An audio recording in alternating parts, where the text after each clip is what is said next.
Hello Mina, I am Hạnh from tienfong.vn. Thank you so much for joining our interview today. Hello everyone, I'm your 2022 Miss Earth, Mina Su Choi. It's a pleasure to be here in Vietnam, and Cam on everyone. How do you feel in Vietnam? So far, a lot of busy schedule, but I like a busy day, so I've been enjoying it so far. In a year in office as Miss Earth, what makes you proud the most? What makes me proud the most is that I don't think I've changed as a core value when it comes to my personality or what my beliefs are. Where I was, what kind of person I was before Miss Earth is the same as what kind of person I am today.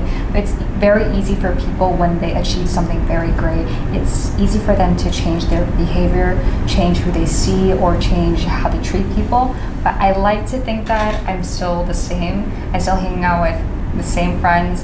I still treat my... That's really great to hear. Yeah. Looking back on the journey from being the first runner-up of Miss Korea to surpassing more than 80 beauties to be crowned Miss Earth, how does Mina Su Choi see herself change? Even to this day, sometimes I forget that I won Miss Earth just because it's such a huge achievement that I have made so far. So sometimes it does feel very, I tell myself, even though yes, I'm very proud of the fact that I put in the effort and I got the result that I wanted, but I think it's very important to also stay very humble for any achievements, because part of my Miss Korea journey, my 2021, when I was doing Miss Korea, I thought I was going to win. I thought I was going to be the winner, and I realized that while in my journey, I wasn't really taking care of people. I was doing well and I was kind to other people, but I wasn't really going out of my way to be like, hey, are you like okay? Like, do you need some help? I wasn't like that because I was so focused on performing well on my own. And when I got first runner-up, I started reflecting, what can I do better? Or what did I do wrong to not win? Because in my heart, I thought I was really gonna win Miss Korea. I can talk to other people and I can be friendly and take care of other people. So I wanted to kind of break that like stereotype when it comes to like pageantry.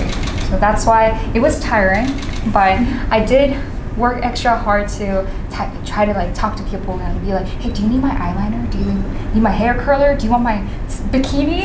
And I did a lot of that. So yeah, I'm quite proud of myself for doing that. Yeah. International fans think that Korea is a country that does not lack beauty like some other countries in Asia or Latin America. Does that stop you from taking on the responsibility of Miss Earth? Actually, not really. I think every country or any culture, they just have a different standard of beauty.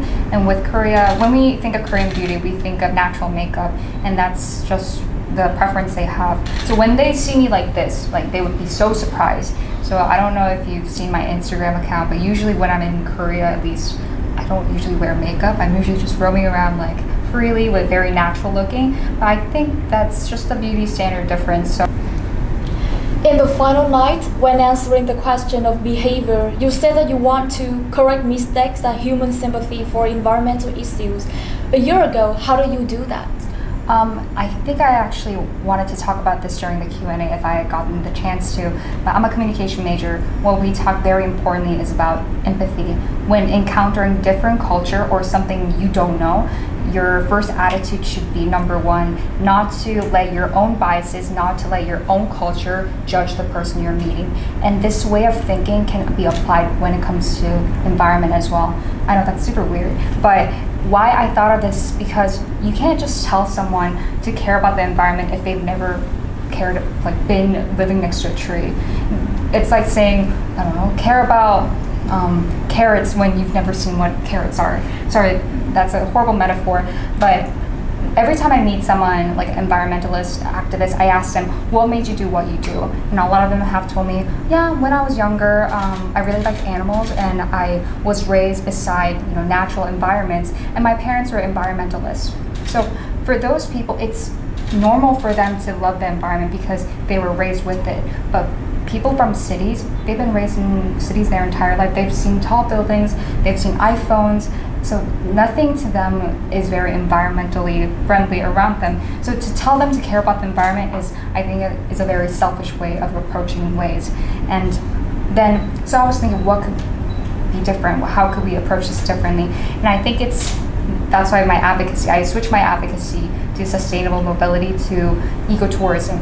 I think tourism is a great way to come hand in hand together to experience something very vast aside from cities. And as you know, people from cities, they go to ecotourism, they go to like beaches and they go to mountains to see the natural parts. So I feel like if that's incorporated well enough, we can make city dwellers, urban people that live in the cities, care more about the protection of our environment.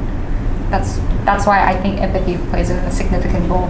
Yeah, you need to adjust your behavior based on how they see the world if you want to make them change their minds. Yeah, totally agree. Yeah. During your tenure, how many countries did you visit? What is the role of... Well, so far during my Miss Earth journey, I've so far visited Belgium, Philippines, it's where the competition was held, and Thailand, and here in Vietnam. So I haven't done as many travels yet, but I'm looking forward to doing travels to Puerto Rico, India, hopefully somewhere in Africa. That's something I'm really looking forward to, because when do I get the chance to go to Africa unless I miss Earth?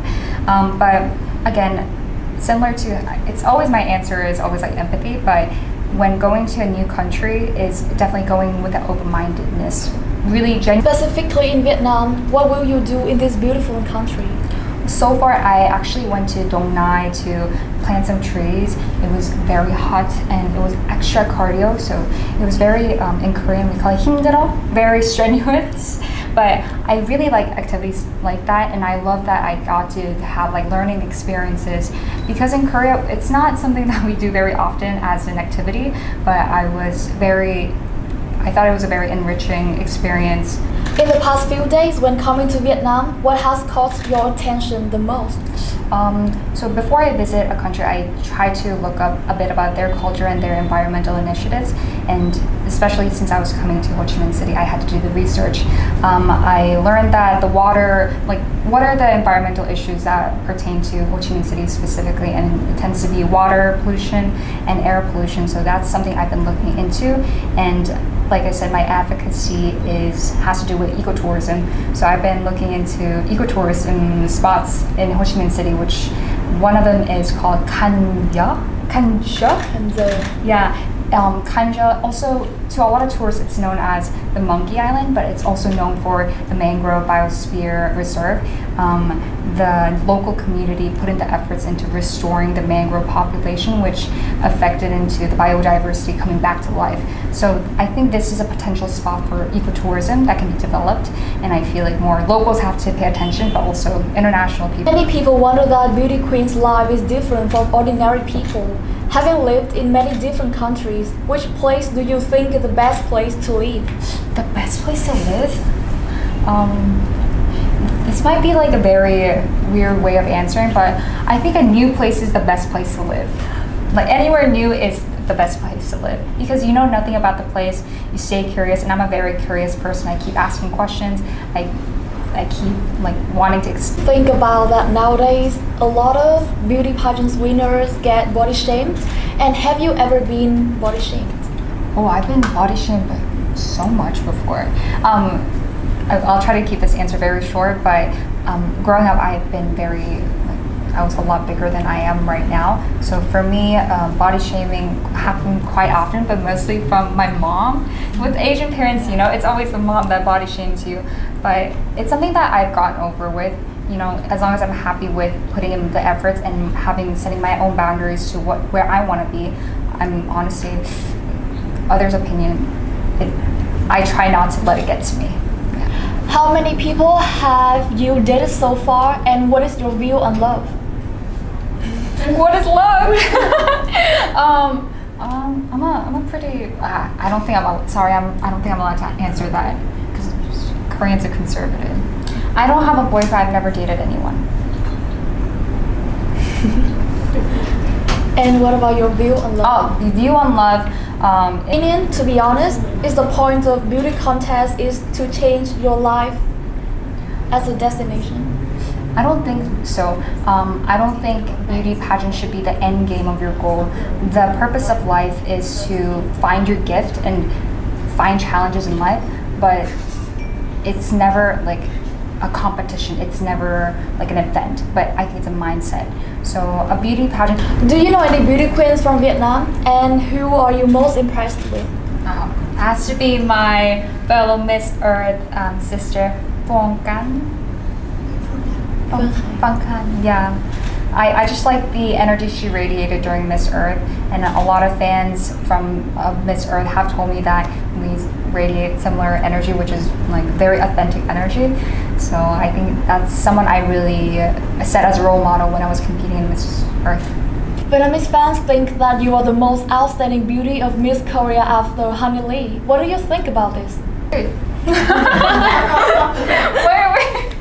So I'm humble, but I have to be proud of myself. There will be more Korean delegates that will way surpass me. I truly believe in that. What environmental issues are you concerned about in Korea? In Korea, definitely the air pollution and the current MZ generation mindset when it comes to the environment. I think people are so absorbed by the technological world that we tend to really forget about like going back and revisiting something that's always been part of us. So I think that's a mindset that I also want to. Thank you again for participating in the interview today, and I wish you a happy stay in Vietnam.